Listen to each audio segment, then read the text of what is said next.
নজর রাখবো পরবর্তী সংবাদে।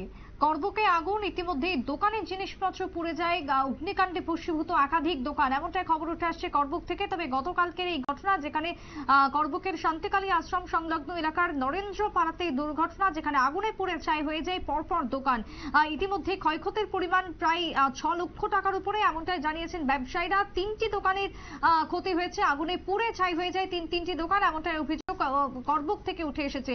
উৎসবের মরশুমে মাথায় হাত ব্যবসায়ীদের। কি বক্তব্য করবুক থেকে, যদিও এই প্রসঙ্গে ব্যবসায়ীদের কোনো বক্তব্য পাওয়া যায়নি। গতকালকের এই ঘটনার প্রসঙ্গে রীতিমতো আতঙ্কগ্রস্ত হয়ে পড়েছেন সবাই। তবে দমকল কর্মীরা এবং স্থানীয়রা সঙ্গে সঙ্গে হাত লাগাতেই আগুন অনেকটাই নিয়ন্ত্রণে আসে। তবে 3টি দোকান পরপর পুড়ে যাওয়াতে অনেকটাই ক্ষয়ক্ষতি হয় বলে খবর উঠে আসছে করবুক থেকে।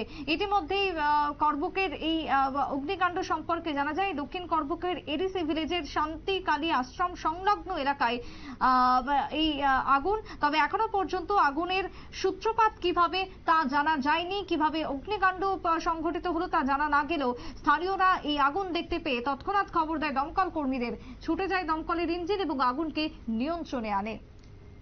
ছোট্ট একটা বিরতির পর ফিরবো, সঙ্গে থাকুন।